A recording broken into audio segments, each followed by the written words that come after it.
19, ನಿನ್ನಂಥ ದೇವರು ಯಾರೂ ಇಲ್ಲ, ನಿನ್ನ ಹಾಗೆ ಪ್ರೀತಿಸುವವರು ಒಬ್ಬರೂ ಇಲ್ಲ. ಸ್ತುತಿಗೀತೆ ಸಂಖ್ಯೆ 19. ನಿನ್ನಂಥ ದೇವರು ಯಾರೂ ಇಲ್ಲ, ನಿನ್ನ ಹಾಗೆ ಪ್ರೀತಿಸುವವರು ಒಬ್ಬರೂ ಇಲ್ಲ. ಮೊದಲ ಚರಣ ಮತ್ತು ಎರಡನೆಯ ಚರಣ.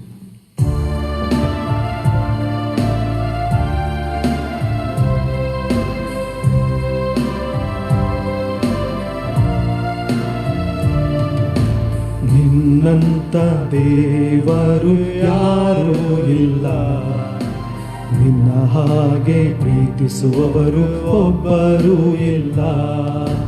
ನಿನ್ನಂಥ ದೇವರು ಯಾರೂ ಇಲ್ಲ, ನಿನ್ನ ಹಾಗೆ ಪ್ರೀತಿಸುವವರು ಒಬ್ಬರೂ ಇಲ್ಲ. ಏಸಯ್ಯ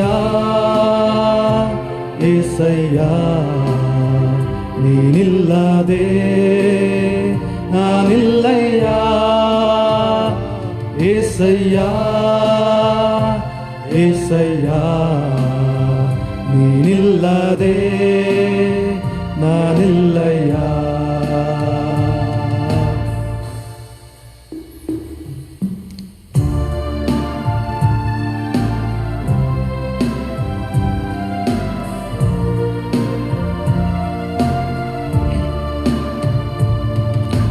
ಪಾಪದ ಮರಣದಲ್ಲಿ ಇದ್ದಂತ ನನ್ನ ಪ್ರೀತಿ ಮಾಡಿ ಪ್ರಾಣ ಕೊಟ್ಟು ಬದುಕಿಸಿದೆ ದೇವಾ. ಪಾಪದ ಮರಣದಲ್ಲಿ ಇದ್ದಂತ ನನ್ನ ಪ್ರೀತಿ ಮಾಡಿ ಪ್ರಾಣ ಕೊಟ್ಟು ಬದುಕಿಸಿದೆ ದೇವಾ. ನಿನ್ನ ಕೃಪೆ ಶಾಶ್ವತ ಎಂದೆಂದು ದೇವಾ, ನಿನ್ನ ಕೃಪೆ ಶಾಶ್ವತ ಎಂದೆಂದು ದೇವಾ. ನಿನ್ನ ಪ್ರೀತಿಯಿಂದ ನಾನು ಜೀವಿಸುವೆ ದೇವಾ, ನಿನ್ನ ಪ್ರೀತಿಯಿಂದ ನಾನು ಜೀವಿಸುವೆ ದೇವಾ. ಏಸಯ್ಯ ಏಸಯ್ಯ, ನೀನಿಲ್ಲದೆ ನಾನಿಲ್ಲಯ್ಯ. ಏಸಯ್ಯ ಏಸಯ್ಯ, ನೀನಿಲ್ಲದೆ ನಾನಿಲ್ಲಯ್ಯ. ಮೂರನೇ ಚರಣ.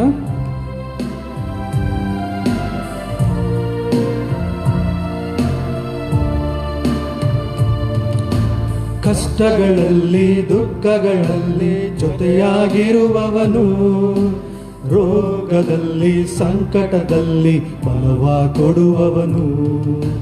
ಕಷ್ಟಗಳಲ್ಲಿ ದುಃಖಗಳಲ್ಲಿ ಜೊತೆಯಾಗಿರುವವನು, ರೋಗದಲ್ಲಿ ಸಂಕಟದಲ್ಲಿ ಬಲವ ಕೊಡುವವನು. ಕೊರತೆಗಳನ್ನು ನೀಗಿಸುವವನು ನೀನೇ ಏಸಯ್ಯ, ಕೊರತೆಗಳನ್ನು ನೀಗಿಸುವವನು ನೀನೇ ಏಸಯ್ಯ. ಸೋಲುಗಳಲ್ಲಿ ಜಯವನ್ನು ಕೊಡುವ ದೇವಾ ನೀನಯ್ಯ, ಸೋಲುಗಳಲ್ಲಿ ಜಯವನ್ನು ಕೊಡುವ ದೇವಾ ನೀನಯ್ಯ. ಏಸಯ್ಯ ಏಸಯ್ಯ, ನೀನಿಲ್ಲದೆ ನಾನಿಲ್ಲಯ್ಯ. ಏಸಯ್ಯ ಏಸಯ್ಯ, ನೀನಿಲ್ಲದೆ ನಾನಿಲ್ಲಯ್ಯ. ನಿನ್ನಂಥ ದೇವರು ಯಾರೂ ಇಲ್ಲ, ನಿನ್ನ ಹಾಗೆ ಪ್ರೀತಿಸುವವರು ಒಬ್ಬರೂ ಇಲ್ಲ. ನಿನ್ನಂಥ ದೇವರು ಯಾರೂ ಇಲ್ಲ, ನಿನ್ನ ಹಾಗೆ ಪ್ರೀತಿಸುವವರು ಒಬ್ಬರೂ ಇಲ್ಲ.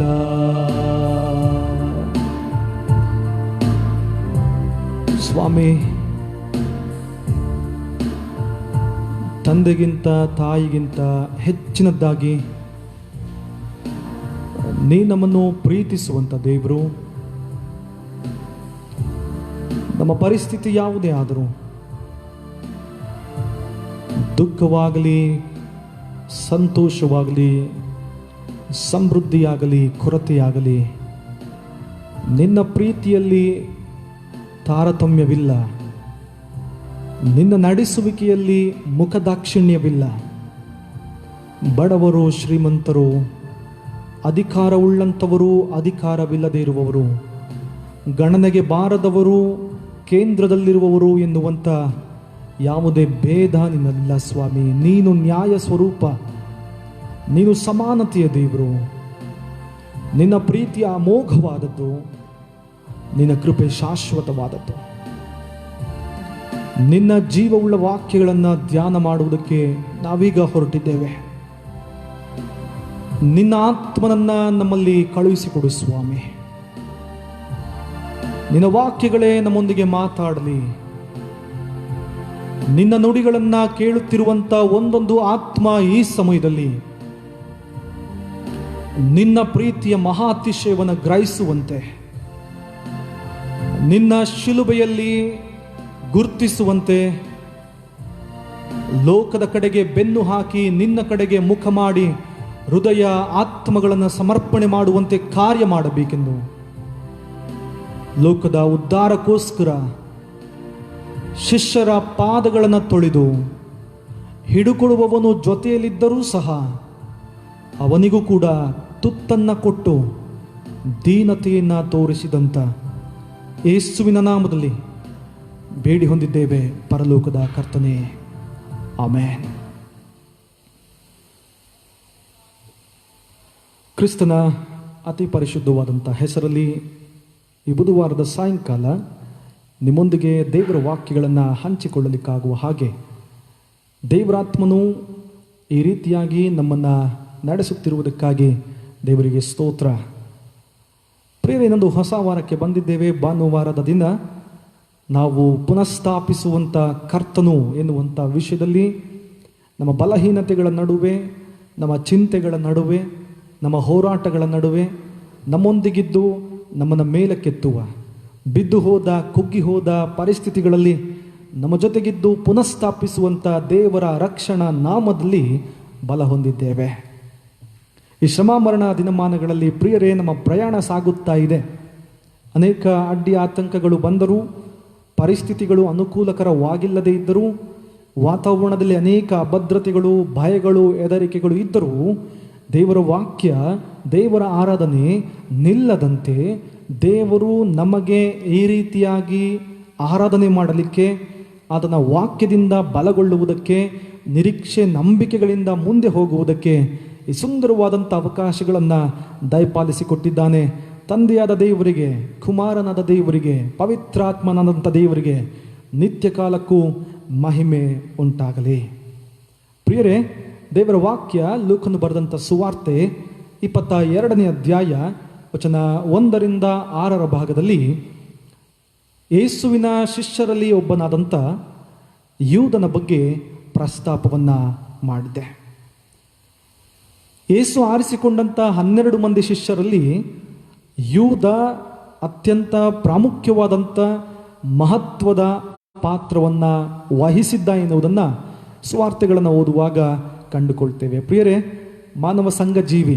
ಅರಿಸ್ಟಾಟಲ್ ಹೇಳ್ತಾರೆ, ಮಾನವ ಒಬ್ಬ ಸಂಘಜೀವಿ, ಅವನು ಸಮಾಜದ ಒಡನಾಟಗಳಲ್ಲಿ ಜೀವಿಸಬೇಕು ಎಂಬುದಾಗಿ. ಒಂದು ವೇಳೆ ಮನುಷ್ಯನು ಈ ಸಮಾಜದಲ್ಲಿ ಜೀವಿಸದ ಹೊರತು ನಾನು ಒಂಟಿಯಾಗಿರುತ್ತೇನೆ ಎಂಬುದಾಗಿ ಹೇಳಿದರೆ, ಅರಿಸ್ಟಾಟಲ್ ಹೇಳ್ತಾರೆ, ಒಂದು ಆ ಒಂಟಿಯಾಗಿರುವಂಥ ವ್ಯಕ್ತಿ ದೇವರಾಗಿರಬೇಕು, ಇಲ್ಲ ದೆವ್ವವಾಗಿರಬೇಕು ಎಂಬುದಾಗಿ ಹೇಳ್ತಾರೆ. ಈ ಮೂಲಕ ಪ್ರತಿಯೊಬ್ಬೊಬ್ಬ ವ್ಯಕ್ತಿ ಸಾಮಾಜಿಕವಾದಂಥ ಜೀವನದಲ್ಲಿ ನೆಲೆಗೊಂಡಿರಬೇಕು. ಈ ಸಾಮಾಜಿಕವಾದಂಥ ಜೀವನದಲ್ಲಿ ನೆಲೆಗೊಂಡಿರುವಾಗ ಒಂದಲ್ಲ ಒಂದು ವಿಷಯಗಳಿಗೆ, ಕಷ್ಟಗಳಿಗೆ ಅಥವಾ ದುಃಖಗಳಿಗೆ, ಸುಖಗಳಿಗೆ ಅಥವಾ ನೋವುಗಳಿಗೆ, ಇರುವಾಗ ಇಲ್ಲದೇ ಇರುವಾಗ, ಅನುಕೂಲ ಪರಿಸ್ಥಿತಿಗಳಿಗೆ ಅನಾನುಕೂಲ ಪರಿಸ್ಥಿತಿಗಳಿಗೆ ಸಂಬಂಧಗಳಲ್ಲಿ ಹಾತುಕೊಳ್ಳಬೇಕು ಎಂಬುದನ್ನು ಅವರು ಹೇಳ್ತಾರೆ. ಈ ಸಂಬಂಧಗಳು ಮನುಷ್ಯನ ಜೀವಿತದಲ್ಲಿ ಬಹಳ ಪ್ರಾಮುಖ್ಯತೆಯನ್ನು ವಹಿಸ್ತದೆ ಪ್ರಿಯರೇ. ಈ ಸಂಬಂಧಗಳಿಲ್ಲದೆ ಯಾವ ವ್ಯಕ್ತಿಯೂ ಕೂಡ ಜೀವಿಸುವುದಕ್ಕೆ ಸಾಧ್ಯವಿಲ್ಲ. ಅದು ತಂದೆ ತಾಯಿಯ ಸಂಬಂಧ ಆಗಿರಲಿ, ತಂದೆ ತಾಯಿ ಮಕ್ಕಳ ನಡುವೆ ಇರುವಂಥ ಸಂಬಂಧ ಆಗಿರಲಿ, ಸ್ನೇಹಿತರ ಸಂಬಂಧವಾಗಿರಲಿ, ರಕ್ತ ಸಂಬಂಧಿಕರ ಸಂಬಂಧವಾಗಿರಲಿ, ಪರಿಚಯಸ್ಥರ ಸಂಬಂಧಿಕವಾಗಿರಲಿ, ಹೀಗೆ ಒಬ್ಬ ವ್ಯಕ್ತಿ ತನ್ನ ಆಯುಷ್ಕಾಲ ಮುಗಿಯುವುದರೊಳಗಾಗಿ ಒಂದಲ್ಲ ಒಂದು ಸಂಬಂಧದ ಪರಿಮಿತಿಯೊಳಗೆ ಜೀವಿಸ್ತಾನೆ. ಈ ಸಂಬಂಧದ ಮಿತಿಯೊಳಗೆ ಆತನು ಬರುತ್ತಾನೆ ಎನ್ನುವುದನ್ನು ಈ ಅರಿಸ್ಟಾಟಲ್ ಹೇಳ್ತಾರೆ ಪ್ರಿಯರೇ. ಈ ರೀತಿಯ ಸಂಬಂಧಗಳಲ್ಲಿ ಜೀವಿಸುವಾಗ ನಮಗೆ ಎಲ್ಲವೂ ಅನುಕೂಲಕರವಾಗಿರುತ್ತದೆ ಎಂಬುದನ್ನು ನಾವು ಅಂದಾಜು ಮಾಡಲಿಕ್ಕೆ ಸಾಧ್ಯವಿಲ್ಲ. ಅನೇಕ ವೇಳೆ ನಾವು ಯಾರ ಮೇಲೆ ಅತಿಯಾದಂಥ ನಂಬಿಕೆಯನ್ನು ಇಡ್ತೇವೋ ಅದೇ ವ್ಯಕ್ತಿಗಳು ನಮಗೆ ನೋವನ್ನು ಉಂಟು ಮಾಡುತ್ತಾರೆ. ಅನೇಕ ಸಂದರ್ಭಗಳಲ್ಲಿ ನಾವು ಹೆಚ್ಚಾಗಿ ಯಾರನ್ನ ಪ್ರೀತಿ ಮಾಡುತ್ತೇವೋ ಅದೇ ವ್ಯಕ್ತಿಗಳ ಮೂಲಕ ನಮ್ಮ ಮನಸ್ಸು ಒಡೆದು ಹೋಗುತ್ತದೆ. ಅನೇಕ ಪರಿಸ್ಥಿತಿಗಳಲ್ಲಿ ನಾವು ಯಾರ ಮೇಲೆ ಅತಿಯಾದಂಥ ವಿಶ್ವಾಸವನ್ನು ಇಡುತ್ತೇವೋ ಅದೇ ವ್ಯಕ್ತಿಗಳು ನಮ್ಮ ವಿಶ್ವಾಸವನ್ನು ಮುರಿದು ಬಿಡುತ್ತಾರೆ. ಇನ್ನು ಅನೇಕ ಸಂದರ್ಭಗಳಲ್ಲಿ ನಮ್ಮ ಪ್ರೀತಿ ಪಾತ್ರರು, ನಮ್ಮ ಮಕ್ಕಳು, ನಮ್ಮ ಒಡ ಹುಟ್ಟಿದವರು ನಮ್ಮ ಮೇಲೆ ಅತಿಯಾದಂಥ ಕಾಳಜಿ ಕರುಣೆಯನ್ನು ತೋರಿಸುತ್ತಾ ಇದ್ದಂಥವರೇ ನಮ್ಮ ದುಃಖಕ್ಕೆ ಕಾರಣವಾಗ್ತಾರೆ. ಅನೇಕ ಸಾರಿ ನಂಬಿಕೆಯ ದ್ರೋಹವಾಗ್ತದೆ ಪ್ರಿಯರೇ. ಅನೇಕ ಸಾರಿ ನಮ್ಮ ವಿಶ್ವಾಸಗಳು, ನಮ್ಮ ಪ್ರಮಾಣಗಳು, ನಮ್ಮ ಒಡಂಬಡಿಕೆಗಳು ಮುರಿದು ಬೀಳ್ತದೆ ಪ್ರಿಯರೇ. ಈ ಎಲ್ಲ ಸಂದರ್ಭಗಳು ನಮಗಾಗುವಾಗ ನಮಗೆ ಉಂಟಾಗುವಂಥ ನೋವನ್ನು ನಾವು ಹೇಳುವುದಕ್ಕೆ ಸಾಧ್ಯವಿಲ್ಲ. ಈ ಎಲ್ಲ ರೀತಿಯ ಸಂದರ್ಭಗಳಲ್ಲಿ ನಮಗೆ ದುಃಖ ನಮ್ಮನ್ನು ಕಾಡುವಾಗ ನಾವು ಖಂಡಿತವಾಗಿ ಕುಗ್ಗಿ ಹೋಗ್ತೇವೆ. ದೇವರ ವಾಕ್ಯ ಲೂಕನ ಸುವಾರ್ತೆಯಲ್ಲಿ ಇಂಥದೊಂದು ವ್ಯಕ್ತಿತ್ವವನ್ನು ಅನಾವರಣ ಮಾಡುತ್ತದೆ. ಆ ವ್ಯಕ್ತಿತ್ವ ಬೇರೆ ಯಾರದ್ದೂ ಅಲ್ಲ, ಯೇಸು ತಾನಾಗಿ ಆರಿಸಿಕೊಂಡಂಥ ತನ್ನ 12 ಮಂದಿ ಶಿಷ್ಯರಲ್ಲಿ ಒಬ್ಬನಾದಂಥ ಇಸ್ಕರಿಯೋತ ಯೂದ. ಯೇಸು ಅವನ ಮೇಲೆ ಅತಿಯಾದಂಥ ನಂಬಿಕೆಯನ್ನು ಇಟ್ಟುಕೊಂಡಿದ್ದ ಪ್ರಿಯರೇ. ಮತ್ತು ಯೂದ ಯೇಸುವಿನ ಮೇಲೆ ಅತ್ಯಂತ ನಂಬಿಕೆಯನ್ನು ಇಟ್ಟುಕೊಂಡು ಯೇಸುವನ್ನು ಗುರುವೇ ಎಂಬುದಾಗಿ ಸಂಬೋಧಿಸ್ತಾ ಇದ್ದ. ಅತ್ಯಂತ ಬಾಂಧವ್ಯದ ಸಂಬಂಧವಿತ್ತು. ಈ ಬಾಂಧವ್ಯದ ಗುರುತಾಗಿ ಇಂದು ಯೂದ ತನ್ನೊಳಗೆ ಸೈತಾನನನ್ನು ಬರಮಾಡಿಕೊಂಡು ತನ್ನ ಗುರುವಿಗೆ ಮೋಸ ಮಾಡಲಿಕ್ಕೆ ಒಡಂಬಡಿಕೆಯನ್ನು ಮಾಡಿಕೊಳ್ಳುತ್ತಾ ಇದ್ದಾನೆ. ತನ್ನ ಗುರುವನ್ನು ಹಿಡುಕೊಡುವಂಥ ಹುನ್ನಾರಗಳಿಗೆ ಹೋಗುತ್ತಿದ್ದಾನೆ. ತನ್ನ ಗುರುವಿಗೆ ಮೋಸ ಮಾಡುವಂಥ ಕುತಂತ್ರಿಗಳೊಟ್ಟಿಗೆ ಕೈ ಜೋಡಿಸ್ತಾ ಇದ್ದಾನೆ. ತನ್ನ ಗುರುವನ್ನು ಕೇವಲ 30 ನಾಣ್ಯಗಳಿಗೆ ಒಪ್ಪಿಸಿಕೊಡುವಂಥ ಆ ಸೈತಾನನನ್ನು ತನ್ನೊಳಗೆ ಬರಮಾಡಿಕೊಂಡಿದ್ದಾನೆ. ಪ್ರೀತಿಯುಳ್ಳ ದೇವರ ಮಕ್ಕಳೇ, ಇಂದಿನ ವಾಕ್ಯದ ಮೂಲಕವಾಗಿ ಯೂದನ ವ್ಯಕ್ತಿತ್ವ ನಮಗೆ ಅನಾವರಣವಾಗ್ತದೆ. ಸತ್ಯವೇದದಲ್ಲಿ ಈ ಯೂದನ ಬಗ್ಗೆ ಯೇಸುವಿನ ಶ್ರಮಕಾಲದ ಕೊನೆಯ ಭಾಗಗಳಲ್ಲಿ ಕಂಡುಕೊಳ್ತೇವೆ. ಪ್ರಿಯರೇ, ಯೇಸು ಶ್ರಮೆ ಅನುಭವಿಸುವುದಕ್ಕಿಂತ ಮುಂಚಿತವಾಗಿ ಅನೇಕ ಕಡೆಗಳಲ್ಲಿ ಯೂದ ತಕ್ಷಣಕ್ಕೆ ಬಂದು ಅಲ್ಲಲ್ಲಿ ಮಾಯವಾಗ್ತಾನೆ. ಅದರಲ್ಲೂ ಮುಖ್ಯವಾಗಿ ಯೇಸುವಿನ ಪಾದಗಳಿಗೆ ಆ ಮರಿಯಳು ಅಚ್ಚ ಜಟಮಾಂಸಿ ತೈಲದಿಂದ ಒರೆಸುತ್ತಿರುವಾಗ ಯೂದ ಅಲ್ಲಿ ಕಾಣಿಸಿಕೊಳ್ತಾನೆ. ಯಾಕೆ ಇಷ್ಟೊಂದು ಬೆಲೆ ಬಾಳುವಂಥ ಈ ತೈಲವನ್ನು ನಾವು ವ್ಯರ್ಥ ಮಾಡುತ್ತಾ ಇದ್ದೇವೆ, ಇದನ್ನು ಮಾರಿ ಬಡವರಿಗೆ ಕೊಡಬಹುದಾಗಿತ್ತಲ್ಲ. ಅನೇಕ ಸಂದರ್ಭಗಳಲ್ಲಿ ಯೂದ ಕಾಣಿಸಿಕೊಂಡು ಮಾಯವಾಗ್ತಾ ಇದ್ದ. ಆದರೆ ಯೇಸುವಿನ ಜೀವನ ಯಾತ್ರೆಯ ಕೊನೆಯ ದಿನಮಾನಗಳಿಗೆ ಬರುವಾಗ ಯೂದನ ವ್ಯಕ್ತಿತ್ವ ದೊಡ್ಡದಾದಂಥ ರೀತಿಯಲ್ಲಿ ಪರಿಣಾಮ ಬೀರುವುದನ್ನು ಕಂಡುಕೊಳ್ತೇವೆ. ಪ್ರಿಯರೇ, ಚರಿತ್ರೆ ಏನು ಹೇಳ್ತದೆ ಯೂದನ ಬಗ್ಗೆ? ಯೂದ ಎಲ್ಲಿಂದ ಬಂದಿದ್ದ?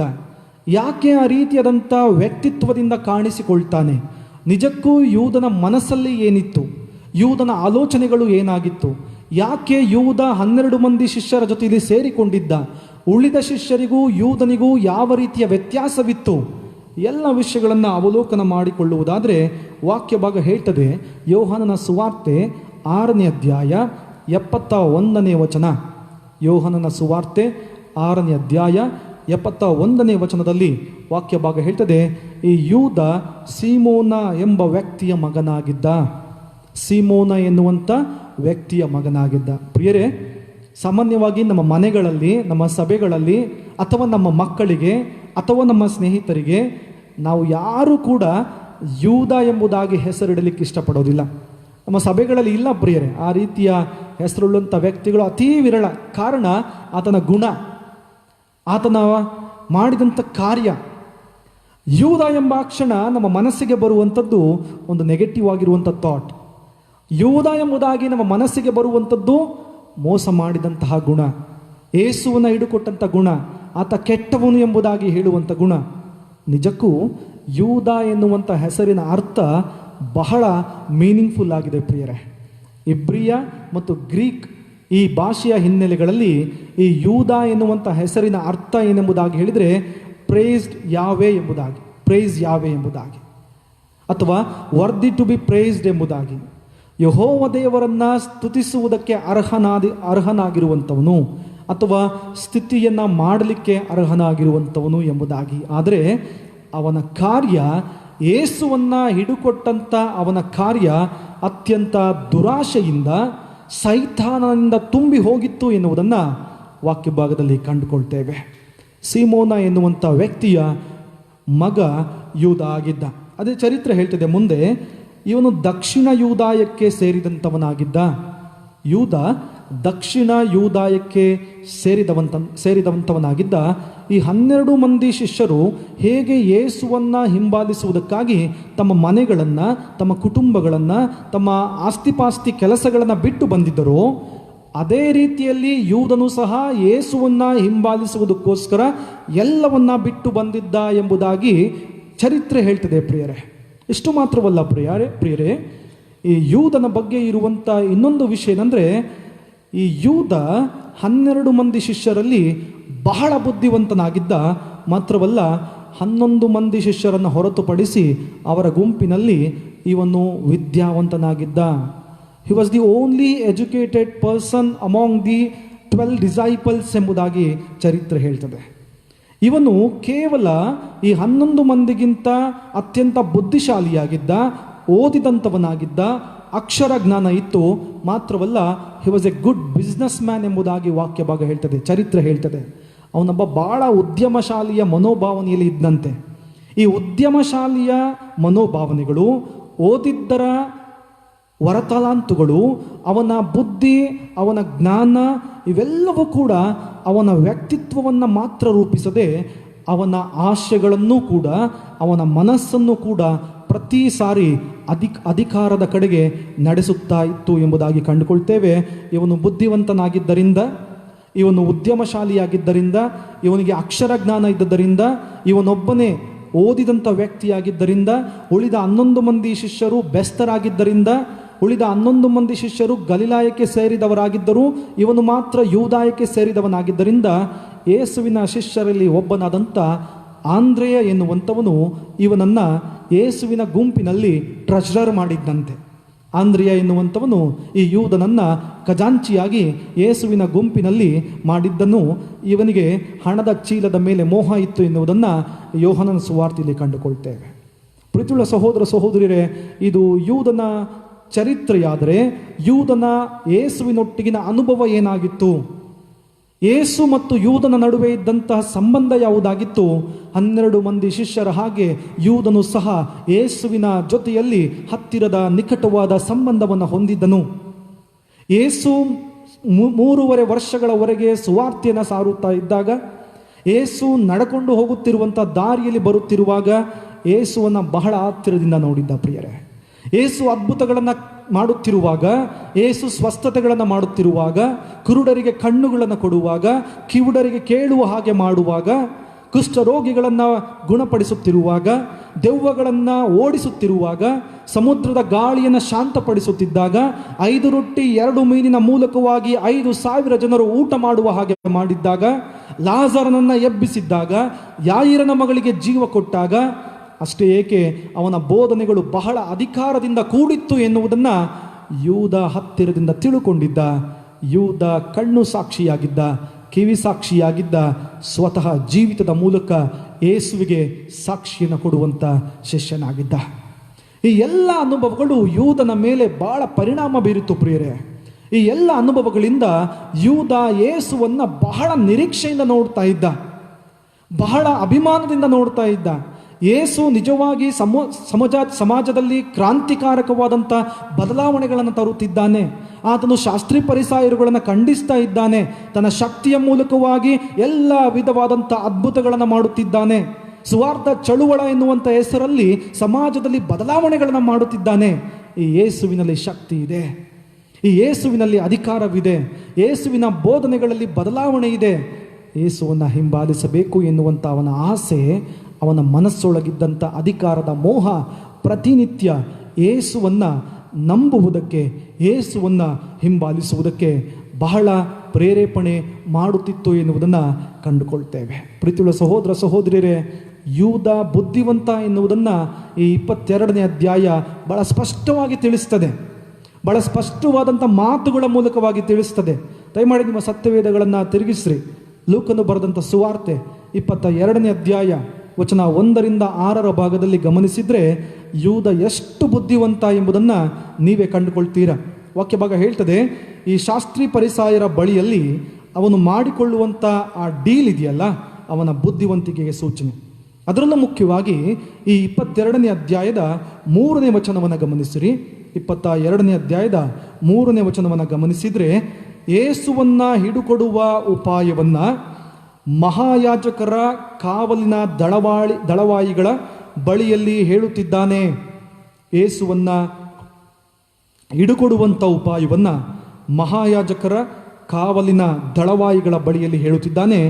ಆತನ ಉಪಾಯ ಹೇಗಿತ್ತು, ಆತನ ಸಂಚು ಹೇಗಿತ್ತು ಅಂದರೆ, ಇದುವರೆಗೆ ಯೇಸುವನ್ನು ಹಿಡಿಯುವುದಕ್ಕಾಗಿ ಬಹಳ ಪ್ರಯತ್ನಗಳನ್ನು ಮಾಡುತ್ತಿದ್ದಂಥ, ಇದುವರೆಗೆ ಯೇಸುವನ್ನು ಪಾಪದಲ್ಲಿ ತಪ್ಪಿನಲ್ಲಿ ಸಿಕ್ಕಿಸುವುದಕ್ಕಾಗಿ ಅನೇಕ ಆರೋಪಗಳನ್ನು ಹಾಕುತ್ತಿದ್ದಂಥ, ಯೇಸುವನ್ನು ಹಿಡಿದ್ರೆ ಬಹುಶಃ ಜನಗಳು ನಮ್ಮ ಮೇಲೆ ದಂಗೆ ಏಳಬಹುದು ಎಂಬುದಾಗಿ ಅಂದುಕೊಳ್ಳುತ್ತಿದ್ದಂಥ, ಇದಕ್ಕೋಸ್ಕರ ಸಮಯವನ್ನು ಕಾಯುತ್ತಿದ್ದಂಥ ಆ ಧಾರ್ಮಿಕ ಮುಖಂಡರುಗಳಿಗೆ, ಅದರಲ್ಲೂ ಮುಖ್ಯವಾಗಿ ಈ ಶಾಸ್ತ್ರಿ ಫರಿಸಾಯರಿಗೆ ಯೂದ ಬಂದು ನಾನು ಯೇಸುವನ್ನು ಹಿಡುಕೊಡುತ್ತೇನೆ ಎಂಬುದಾಗಿ ಹೇಳಿದಂಥ ಆ ಪ್ಲ್ಯಾನ್ ಅಥವಾ ಆ ಕುತಂತ್ರ ಅಥವಾ ಅವನ ಬುದ್ಧಿವಂತಿಕೆಯನ್ನು ಕೇಳಿ ದೇವರ ವಾಕ್ಯ ಹೇಳ್ತದೆ, ಯೂದನ ಮಾತನ್ನು ಕೇಳಿ ಅವರು ಬಹಳ ಸಂತೋಷಪಟ್ಟರು.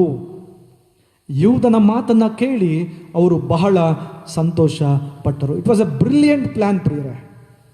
ಇದೊಂದು ಬಹಳ ನೀಟಾಗಿರುವಂಥ ಪ್ಲ್ಯಾನ್ ಆಗಿತ್ತು. ಇದುವರೆಗೆ ದಾರಿ ಸಿಕ್ಕದೆ, ಯೇಸುವನ್ನು ಹಿಡಿಯಲು ಗೊತ್ತಾಗದೆ, ವಿಧ ವಿಧವಾದ ಆಲೋಚನೆಗಳಲ್ಲಿ ನಮ್ಮ ಅಧಿಕಾರ ಹೋಗ್ತದೆ. ರೋಮ್ ಸಾಮ್ರಾಜ್ಯದವರು ಬಂದು ನಮ್ಮನ್ನು ಕೇಳುತ್ತಾರೆ, ಜನವೆಲ್ಲ ಆತನ ಹಿಂದೆ ಹೋಗುತ್ತಿದೆ, ಯೇಸು ಜನಪ್ರಿಯವಾಗುತ್ತಾ ಇದ್ದಾನೆ ಹೇಗೆ ಎಂಬುದನ್ನು ಆಲೋಚನೆ ಮಾಡಿಕೊಳ್ಳುತ್ತಾ ಇದ್ದಂಥ ಈ ಶಾಸ್ತ್ರಿ ಫರಿಸಾಯರು ಈಗ ಯೂದನ ಮಾತುಗಳನ್ನು ಕೇಳಿ ಬಹಳವಾಗಿ ಸಂತೋಷವನ್ನು ಪಟ್ಟರು. ಪ್ರೀತಿಯುಳ್ಳ ಸಹೋದರ ಸಹೋದರಿಯರೇ, ಇಂದಿನ ವಾಕ್ಯ ಭಾಗದ ಮೂಲಕವಾಗಿ ನಮ್ಮನ್ನು ನಾವು ಅವಲೋಕನ ಮಾಡಿಕೊಳ್ಳುವುದಾದರೆ, ಯೂದ ಯೇಸುವನ್ನು ಹಿಡುಕೊಡುವಂಥ ಸಂಚಿನಲ್ಲಿ ಈಗ ಬಂದಿದ್ದಾನೆ. ಯೂದ ಯೇಸುವನ್ನು ಹಿಡುಕೊಡುವುದರ ಮೂಲಕವಾಗಿ ಈಗ ಒಂದು ಪ್ಲ್ಯಾನನ್ನು ಶಾಸ್ತ್ರಿ ಫರಿಸಾಯರುಗಳ ಬಳಿಯಲ್ಲಿ ಹೇಳುತ್ತಿದ್ದಾನೆ. ಈ ಪ್ಲ್ಯಾನ್ ಅಂದರೆ ಗುರುವಿಗೆ ಮುದ್ದಿಟ್ಟು ಇಲ್ಲವೇ ತನ್ನ ಜೊತೆಗಿದ್ದಂಥ ರಬ್ಬಿಗೆ ಮುತ್ತಿಟ್ಟು ಹಿಡುಕೊಡುವಂಥ ಒಂದು ಪ್ಲ್ಯಾನನ್ನು ಆತ ಹೇಳ್ತಿದ್ದಾನೆ. ಪ್ರೀತಿಯುಳ್ಳ ಸಹೋದರ ಸಹೋದರಿಯರೇ, ವಾಕ್ಯ ಭಾಗ ಹೇಳ್ತದೆ, ಇದುವರೆಗೂ ಉಳಿದಂಥ ಎಲ್ಲ ಶಿಷ್ಯರು ಯೇಸುವನ್ನು ವಿಧ ವಿಧವಾದ ರೀತಿಯಲ್ಲಿ ಹೇಳ್ತಾ ಇದ್ರು. ಅನೇಕರು ಕರ್ತನೆ ಎಂಬುದಾಗಿ ಕರೆದಿದ್ರು, ಲಾರ್ಡ್ ಎಂಬುದಾಗಿ ಕರೆದಿದ್ರು.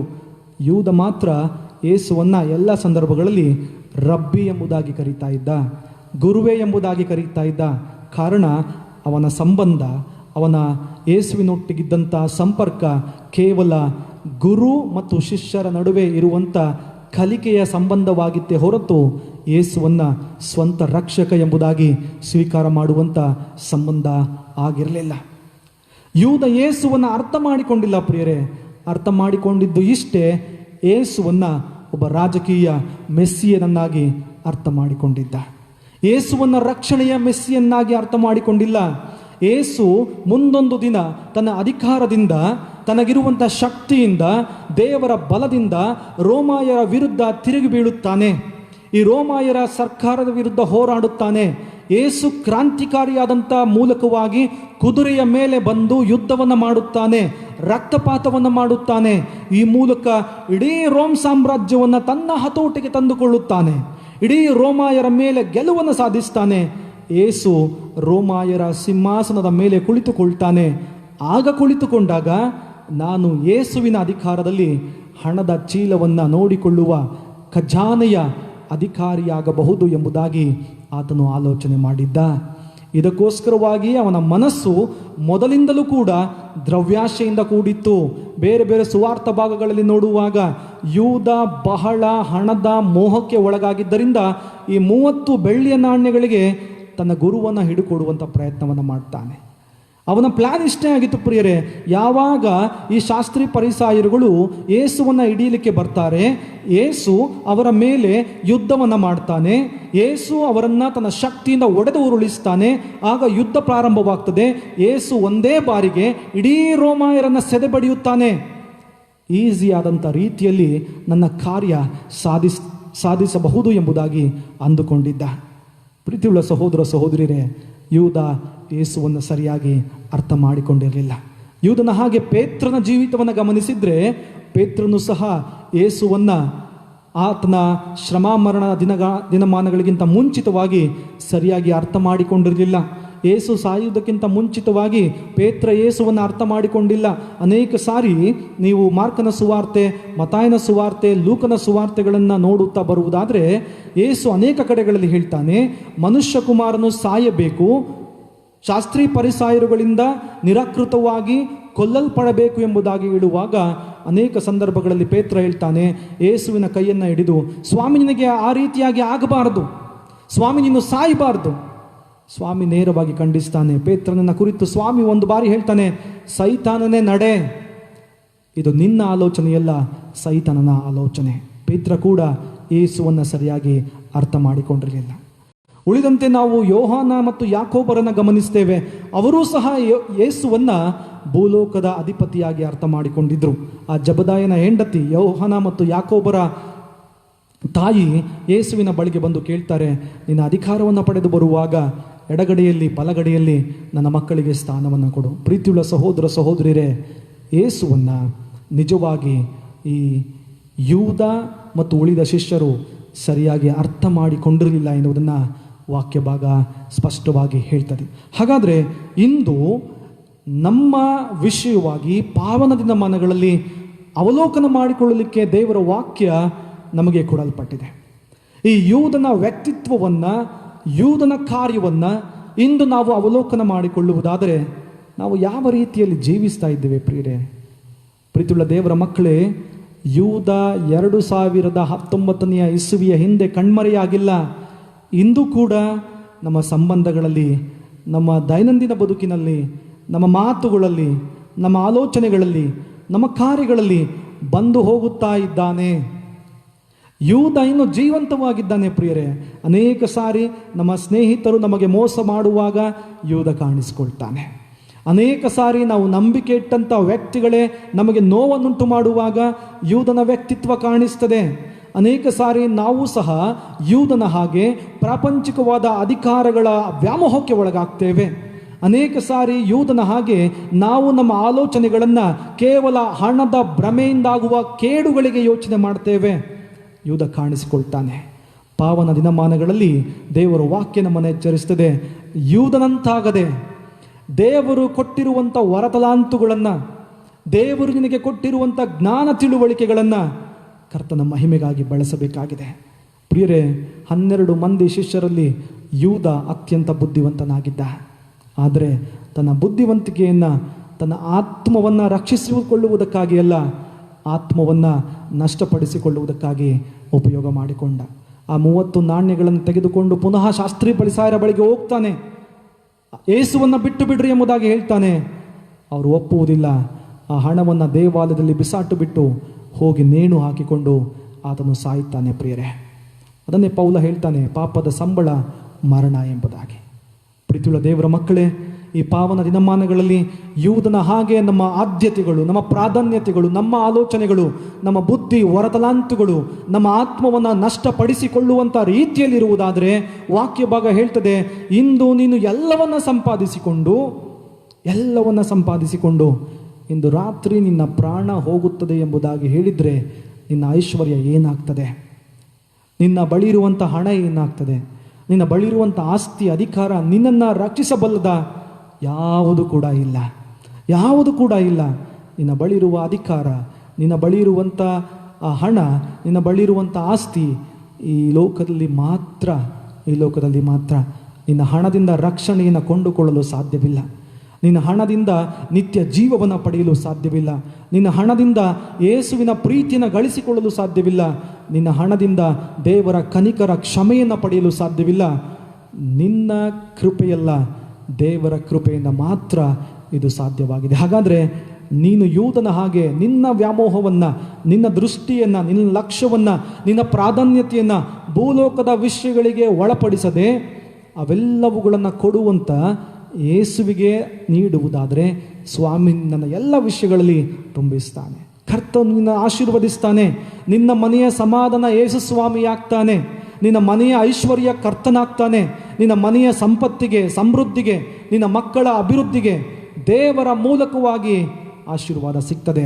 ನಿನ್ನ ಪ್ರಾಧಾನ್ಯತೆ ಯೇಸುವಾಗಿದ್ದಾಗ ಮಾತ್ರ. ಇತ್ತೀಚೆಗೆ ಒಂದು ವಾಟ್ಸಪ್ನಲ್ಲಿ ನೋಡುವಾಗ ಒಂದು ಭಾಳ ಸುಂದರವಾದಂಥ ವಿಷಯ ನನ್ನ ಮೊಬೈಲ್ಗೆ ಬಂದಿತ್ತು. ಏನಂದರೆ, ಭೂಲೋಕದ ಎಲ್ಲ ಆಸೆಗಳು, ಭೂಲೋಕದ ಎಲ್ಲ ಆಸ್ತಿಗಳು, ಹಣಗಳನ್ನು ನಾವು ಸಮಾಧಿಯ ಬಳಿಯಲ್ಲಿ ಬಿಟ್ಟು ಹೋಗಬೇಕಂತೆ. ಸಮಾಧಿಯ ಬಳಿಯಲ್ಲಿ ಬಿಟ್ಟು ಹೋಗಬೇಕು. ಯಾಕಂದರೆ ಪರಲೋಕದಲ್ಲಿ ನಿನ್ನ ಯಾವುದೇ ಹಣಕ್ಕೆ, ನಿನ್ನ ಯಾವುದೇ ವಿಷಯಗಳಿಗೆ, ನಿನ್ನ ಯಾವುದೇ ಆಸ್ತಿಗಳಿಗೆ ಸ್ಥಳವೂ ಇಲ್ಲ, ಅವಕಾಶವೂ ಇಲ್ಲ ಎಂಬುದಾಗಿ. ಯೂದನ ವ್ಯಕ್ತಿತ್ವ ನಮ್ಮನ್ನು ಎಚ್ಚರಿಸಲಿ. ಯೂದನ ಜೀವಿತದ ಮೂಲಕವಾಗಿ ನಾವು ನೋಡೋಣ. ಅನೇಕ ಸಾರಿ ನಾವು ಗಮನಿಸ್ತೇವೆ, ಪ್ರಿಯರೇ, ಯೂದ ಮಾತ್ರ ನಿಕಟವಾದಂಥ ಸಂಬಂಧವನ್ನು ಹೊಂದಿಲ್ಲ, ನಾವು ಕೂಡ ಯೇಸುವಿನ ಜೊತೆಗೆ ನಿಕಟವಾದಂಥ ಸಂಬಂಧವನ್ನು ಹೊಂದಿದ್ದೇವೆ. ಬಾಲ್ಯಾರಭ್ಯದಿಂದ ಯೇಸುವಿನ ಶಿಲುಬೆಯ ಗುರುತಲ್ಲಿ ದೀಕ್ಷಾಸ್ನಾನ ತೆಗೆದುಕೊಂಡಿದ್ದೇವೆ. ಯೌವನ ಕಾಲಗಳಲ್ಲಿ ಕರ್ತನೆ ನಿನಗೋಸ್ಕರವಾಗಿ ಬಾಳುತ್ತೇವೆ, ಸಾಯುತ್ತೇವೆ ಎನ್ನುವಂಥ ಪ್ರಮಾಣಗಳನ್ನು ಗರ್ಭಗುಡಿಯ ಮುಂದೆ, ಸಜೀವವಾದಂಥ ಸಭೆಯ ಮುಂದೆ ಹೇಳಿದ್ದೇವೆ. ಅನೇಕ ಸಂದರ್ಭಗಳಲ್ಲಿ ದೇವರ ನಡೆಸುವಿಕೆಗಳನ್ನು ಅನುಭವ ಮಾಡಿದ್ದೇವೆ. ನಮಗೆ ಅನಾರೋಗ್ಯಗಳು ಬರುವಾಗ, ಚಿಂತೆಗಳು ಬರುವಾಗ, ಒತ್ತಡಗಳು ಬರುವಾಗ, ಕಷ್ಟಗಳು ಬರುವಾಗ, ಕೈಬಿಟ್ಟಂಥ ಪರಿಸ್ಥಿತಿಗಳು ಬರುವಾಗ, ಒಂಟಿಗರಾಗಿ ಬಲಹೀನತೆಗೆ ಒಳಗಾದಾಗ ನಿನ್ನನ್ನು ಬಿಡಿಸಿದು ಯಾವುದೇ ಭೂಲೋಕದ ಸಂಬಂಧವಲ್ಲ, ನೀನು ನಂಬಿರುವಂಥ ಕರ್ತನು ಎನ್ನುವುದನ್ನು ಮರೆಯಬೇಡ. ಯೂದ ಮರೆತು ಹೋದ. ಯೇಸುವಿನ ಜೊತೆಗಿದ್ದಂಥ 3.5 ವರ್ಷದ ಸಂಬಂಧವನ್ನು ಮರೆತು ಹೋದ. ಯೇಸು ಮಾಡಿದಂಥ ಅದ್ಭುತ ಕಾರ್ಯಗಳನ್ನು ಮರೆತು ಹೋದ. ಯೇಸುವನ್ನು ಕೇವಲ ಪ್ರಾಪಂಚಿಕವಾದಂಥ ಅರಸ ಎಂಬುದಾಗಿ ನೋಡಿದ. ಆದರೆ ಯೇಸು ನನಗೋಸ್ಕರವಾಗಿ ಪ್ರಾಣವನ್ನು ಕೊಡುವ ಶಾಂತಿಯ ರಾಜ, ಮೆಸ್ಸಿಯ ಎನ್ನುವುದನ್ನು ಆತ ಅರ್ಥ ಮಾಡಿಕೊಳ್ಳಲಿಲ್ಲ. ಅದೇ ತಪ್ಪನ್ನು ಇಂದು ನಾವು ಮಾಡುತ್ತಾ ಇದ್ದೇವೆ. ಅನೇಕ ಸಂದರ್ಭಗಳಲ್ಲಿ ಪ್ರಿಯರೇ, ನಾವು ದೇವರನ್ನು ನೋಡುವಂಥ ಪ್ರಯತ್ನಗಳು ಅದು ಇತರರಿಗೆ ಮೆಚ್ಚುಗೆ ಆಗುವಂಥ ರೀತಿಯಲ್ಲೇ ಇದೆ ಹೊರತು ದೇವರಿಗೆ ಮೆಚ್ಚುಗೆ ಆಗುವಂಥ ರೀತಿಯಲ್ಲಿ ಇಲ್ಲ. ನಮ್ಮ ಆರಾಧನೆಗಳ ಫಲಗಳನ್ನು ಇಂದು ನೋಡುತ್ತಿರುವುದಾದರೆ, ಯೆಶಾಯನು ಬರೆದಂಥ ಪ್ರವಾದನ ಗ್ರಂಥ 58ನೇ ಅಧ್ಯಾಯದಲ್ಲಿ ಬರುವಂಥ ನಿಮ್ಮ ಉಪವಾಸದ ಫಲಗಳು ಏನೆಂದರೆ ಕೇಡು, ವ್ಯಾಜ್ಯ, ಕಲಹ. ನಾವು ಮಾಡುತ್ತಿರುವಂಥ ಪ್ರಾರ್ಥನೆಗಳ ಫಲ ಇಂದು ವ್ಯಾಜ್ಯವಾಗಿದೆ, ಕಲಹವಾಗಿದೆ, ಕೇಡಾಗಿದೆ, ಹೊಟ್ಟೆ ಕಿಚ್ಚಾಗಿದೆ, ಮತ್ಸರವಾಗಿದೆ, ದ್ವೇಷವಾಗಿದೆ ಹೊರತು ದೇವರಾತ್ಮನ ಫಲಗಳನ್ನು ನಾವು ನೀಡ್ತಾ ಇಲ್ಲ. ಯೇಸುವಿನ ಸಂಬಂಧ, ಯೇಸುವಿನ ನಂಬಿಕೆ, ಯೇಸುವಿನ ಜೊತೆಗಿಟ್ಟುಕೊಂಡಿರುವಂಥ ನಿಕಟವಾದಂಥ ಆ ಪ್ರೀತಿಯ ನಿಮಿತ್ತ ಇಂದು ನಾವು ಅನೇಕ ವಿಧವಾದಂಥ ಸೈತಾನನ ಕಾರ್ಯಗಳನ್ನು ನಡೆಸ್ತಾ ಇದ್ದೇವೆ ಹೊರತು ದೇವರಿಗೆ ಮೆಚ್ಚುಗೆ ಆಗುವಂಥ ರೀತಿಯಲ್ಲಿ ಮಾಡ್ತಾ ಇಲ್ಲ. ಪ್ರಿಯರೇ, ದೇವರು ನಮ್ಮ ಮಾತುಗಳನ್ನು ಗಮನಿಸ್ತಾ ಇದ್ದಾನೆ, ನಮ್ಮ ಆಲೋಚನೆಗಳನ್ನು ಗಮನಿಸ್ತಾ ಇದ್ದಾನೆ, ನಮ್ಮ ಹೃದಯವನ್ನು ನೋಡುತ್ತಿದ್ದಾನೆ. ನ್ಯಾಯಾಧಿಪತಿಯಾಗಿ ದೇವರು ನಮ್ಮ ಕಾರ್ಯಗಳನ್ನು ತೂಗುತ್ತಿದ್ದಾನೆ. ಹನ್ನಳು ಹೇಳ್ತಾಳೆ, ಯೆಹೋವ ದೇವರು ಸರ್ವಜ್ಞನು, ಆತನು ಮನುಷ್ಯರ ಕ್ರಿಯೆಗಳನ್ನು ತೂಗುವವನಾಗಿದ್ದಾನೆ. ತೂಗುವಂಥ ಕರ್ತನಿಗೆ ತೂಕ ಯಾವ ಕಡೆಗೆ ಹೆಚ್ಚಾಗಿದೆ ಎಂಬುದು ಚೆನ್ನಾಗಿ ಗೊತ್ತುಂಟು. ಒಂದು ಕಾಲ ಬರುವಾಗ ಆ ಕಾಲ ನಮ್ಮನ್ನು, ನಮ್ಮ ಆತ್ಮವನ್ನು ಪರೀಕ್ಷೆ ಮಾಡುವಂಥದ್ದಲ್ಲ, ನ್ಯಾಯ ದಂಡನೆಗೆ, ತೀರ್ಪಿಗೆ ಒಳಪಡಿಸುವಂಥದ್ದಾಗಿದೆ. ಹಾಗಾದರೆ ಇಂದಿನ ವಾಕ್ಯದ ಮೂಲಕ ನಮ್ಮನ್ನು ನಾವು ಎಚ್ಚೆತ್ತುಕೊಳ್ಳೋಣ. ಯೂದನ ಹಾಗೆ ಸಂಬಂಧ ಹೊಂದಿದ್ದರೂ ಯೇಸುವಿನಿಂದ ದೂರ ಹೋಗದಂತೆ ಯೇಸುವಿನ ಬಳಿಗೆ ಬರೋಣ. ಯೂದನ ಹಾಗೆ ಬುದ್ಧಿವಂತಿಕೆ ಹೊರತಲಾಂತುಗಳನ್ನು ಹೊಂದಿದ್ದರೂ ಆ ಯೂದನ ಹೆಸರಿಗೆ ತಕ್ಕಂತೆ ಜೀವಿಸದಂತೆ ನಾವು ಕೂಡ ನಮ್ಮ ಹೊರತಲಾಂತುಗಳನ್ನು, ನಮ್ಮ ಅನೇಕ ವಿಧವಾದಂಥ ಬುದ್ಧಿಗಳನ್ನು ನಾವು ಪ್ರಾಪಂಚಿಕ ವಿಷಯಗಳಿಗೆ ಒಳಪಡಿಸದೆ ದೇವರ ಮಹಿಮೆಗಾಗಿ ಬಳಸೋಣ.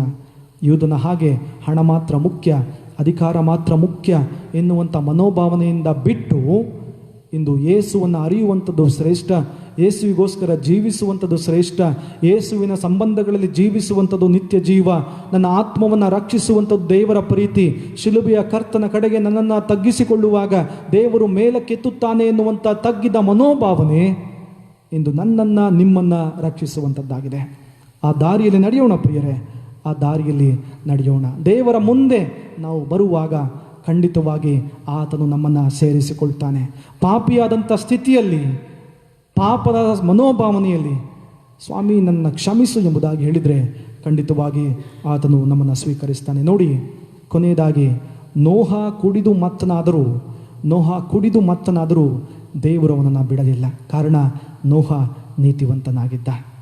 ಯಾಕೋಬ ತನ್ನ ಅಣ್ಣನಿಗೆ ಆಗಬೇಕಾದಂಥ ಆಶೀರ್ವಾದವನ್ನು ಮೋಸದಿಂದ ಪಡ್ಕೊಂಡು ಹೋದರೂ ಅವನು ಹೋದಂಥ ದಾರಿಯಲ್ಲಿ ಅವನ ಮನಸ್ಸಾಕ್ಷಿ ಕಾಡಿದ್ದರಿಂದ ನನ್ನ ಅಣ್ಣನಿಗೆ ನಾನು ಮೋಸ ಮಾಡಿದೆ, ದೇವರಿಗೆ ನಾನು ಮೋಸ ಮಾಡಿದೆ ಎನ್ನುವಂಥ ಮನಸ್ಸಾಕ್ಷಿ ಅವನಿಗೆ ಬಂದದರಿಂದ ದೇವರು ಅವನ ಪ್ರಾರ್ಥನೆಯನ್ನು ಕೇಳಿ ಪರದೇಶದಲ್ಲಿಯೂ ಅವನನ್ನು ಆಶೀರ್ವಾದ ಮಾಡಿದ. ಮೋಶೆ ವಾಕ್ಚಾತುರ್ಯವಿಲ್ಲದಂಥವನು, ನನಗೆ ಧೈರ್ಯವಿಲ್ಲ, ನನ್ನ ತುಟಿ ತೊದಲುತ್ತದೆ, ನನ್ನ ನಾಲಿಗೆ ಮಂದವಾಗಿದ್ದು ಎಂಬುದಾಗಿ ಹೇಳಿದ್ರು. ಕರ್ತನಲ್ಲಿ ಪ್ರೀತಿಯುಳ್ಳ ಸಹೋದರ ಸಹೋದರಿಯರೇ, ದೇವರು ಮೋಶೆಯನ್ನು ಬಹಳ ಅದ್ಭುತವಾದಂಥ ರೀತಿಯಲ್ಲಿ ಉಪಯೋಗ ಮಾಡ್ತಾನೆ, ಉನ್ನತವಾದಂಥ ಧೈರ್ಯವನ್ನು ಕೊಡ್ತಾನೆ. ಇದು ದೇವರ ಪ್ರೀತಿ. ರಾಹಾಬಳು ವ್ಯಭಿಚಾರಿಣಿಯಾಗಿದ್ದರೂ ಆಕೆಯ ಸ್ಥಿತಿಯನ್ನು ದೇವರು ನೋಡಿ ಆ ವಿಮೋಚನೆಯ ಎರಿಕೋ ಗೋಡೆಯನ್ನು ಉರುಳಿಸುವುದಕ್ಕೆ ಆಕೆಯನ್ನು ಉಪಯೋಗ ಮಾಡಿಕೊಳ್ತಾನೆ. ಯೋಸೇಫ ಅಣ್ಣ ತಮ್ಮಂದಿರಿಂದ ಮಾರಲ್ಪಟ್ಟರೂ ದೇವರು ಅವನನ್ನು ಬಿಡಲಿಲ್ಲ ಪ್ರಿಯರೇ. ಆ ಫೋಟಿಫರನ ಆಸ್ಥಾನದಲ್ಲಿ ಉನ್ನತವಾದ ಹುದ್ದೆಗೆ ತರ್ತಾನೆ. ಗಿದ್ಯೋನ ಅಂಜುಬುರುಕನಾಗಿದ್ದರೂ ಅವನಿಗೆ ಧೈರ್ಯವನ್ನು ಕೊಟ್ಟು ನಡೆದಂಥ ಯುದ್ಧದಲ್ಲಿ ಗಿದ್ಯೋನನ ಮೂಲಕ ಜಯವನ್ನು ತಂದುಕೊಡ್ತಾನೆ. ಇಂದು ನೀನು ಮತ್ತು ನಾನು ಕರ್ತನ ದೃಷ್ಟಿಯಲ್ಲಿ ಯೋಗ್ಯನಾಗಿದ್ದರೆ, ಸ್ಥಿತಿಗತಿಗಳು ಬೇರೆಯಾಗಿದ್ದರು, ನಿನ್ನ ಪರಿಸ್ಥಿತಿಗಳು ಬೇರೆಯಾಗಿದ್ದರು, ಸ್ವಾಮಿ ನಿನ್ನನ್ನು ದೊಡ್ಡ ಸಾಧನವಾಗಿ ಕಾರ್ಯ ಮಾಡ್ತಾನೆ. ನೀನು ಯೇಸುವಿನ ಶಿಷ್ಯನೆಂದು ಹೇಳಿಕೊಳ್ಳಲಿಕ್ಕೆ ಪರಲೋಕದಲ್ಲಿ ಸಂತೋಷವಾಗ್ತದೆ. ಪ್ರಾರ್ಥನೆ ಮಾಡೋಣ. ಜೀವ ಸ್ವರೂಪನಾಗಿರುವಂಥ ದೇವರೇ, ನಿನ್ನ ಕೃಪೆಯಲ್ಲಿ ನಮ್ಮನ್ನು ನಡೆಸುತ್ತಿರುವುದಕ್ಕಾಗಿ ಸ್ತೋತ್ರ. ಹೌದು ಸ್ವಾಮಿ, ಯೂದನ ವಿಷಯವಾಗಿ ವಾಕ್ಯವನ್ನು ಕೇಳಿಸಿಕೊಂಡಿದ್ದೇವೆ. ಅನೇಕ ಸಾರಿ ನೀನು ಕೊಟ್ಟಿರುವಂಥ ವರತಲಾಂತುಗಳನ್ನು, ನಿನ್ನ ಬುದ್ಧಿ ಜ್ಞಾನವನ್ನು, ತಿಳುವಳಿಕೆಯನ್ನು, ನಾಯಕತ್ವದ ಗುಣಲಕ್ಷಣಗಳನ್ನು ನಾವು ಒಳ್ಳೆಯದಕ್ಕೆ ಬಳಸಿಲ್ಲ. ಅನೇಕ ಸಾರಿ ನಮ್ಮ ಸ್ವಾರ್ಥಕ್ಕೋಸ್ಕರ, ನಮ್ಮ ಒಳಿತಿಗೋಸ್ಕರ, ನಮ್ಮ ಉದ್ಧಾರಕ್ಕೋಸ್ಕರ, ನಮಗೆ ಒಳ್ಳೆಯದು ಆಗಬೇಕು ಎನ್ನುವಂಥ ಸಂಕುಚಿತ ಮನೋಭಾವನೆಗಳಲ್ಲಿ ನಮ್ಮ ಎಲ್ಲ ಬುದ್ಧಿವಂತಿಕೆ ಜ್ಞಾನವನ್ನು ಬಳಸಿದ್ದೇವೆ. ನಮ್ಮನ್ನು ಕ್ಷಮಿಸಿ ಎಂಬುದಾಗಿ ಪ್ರಾರ್ಥಿಸ್ತೇವೆ. ಅನೇಕ ಸಾರಿ ನಿನ್ನನ್ನು ತಿಳಿದು ತಪ್ಪಿ ಹೋಗಿದ್ದೇವೆ ಸ್ವಾಮಿ. ನಿನ್ನ ಧ್ವನಿಯನ್ನು ಕೇಳಿದರೂ ಅದಕ್ಕೆ ಕಿವಿ ಕೊಟ್ಟಿಲ್ಲ. ಯೂದನ ಹಾಗೆ ನಿನ್ನ ಸಂಬಂಧಗಳಲ್ಲಿದ್ದರೂ ನಾವು ಸರಿಯಾಗಿ ಅರ್ಥ ಮಾಡಿಕೊಳ್ಳದೆ ನಮ್ಮ ಪ್ರಾಧಾನ್ಯತೆಗಳನ್ನು, ನಮ್ಮ ಮಹತ್ವಗಳನ್ನು ಬೇರೆ ವಿಷಯಗಳಿಗೆ ಕೊಟ್ಟಿದ್ದೇವೆ. ಅನೇಕ ಸಾರಿ ನಮ್ಮ ಪ್ರಾಧಾನ್ಯತೆ ಹಣವಾಗಿದೆ, ಅಧಿಕಾರವಾಗಿದೆ. ನಮ್ಮ ಪ್ರಾಧಾನ್ಯತೆಗಳು ಭೂಲೋಕದ ವಸ್ತುಗಳಾಗಿದೆ. ಎಲ್ಲ ಸ್ಥಿತಿಗತಿಗಳನ್ನು ನಿನ್ನ ಮುಂದೆ ಅರಿಕೆ ಮಾಡ್ತೇವೆ ಸ್ವಾಮಿ. ಪರಿಶುದ್ಧಾತ್ಮನ ಮೂಲಕ ತುಂಬಿಸು.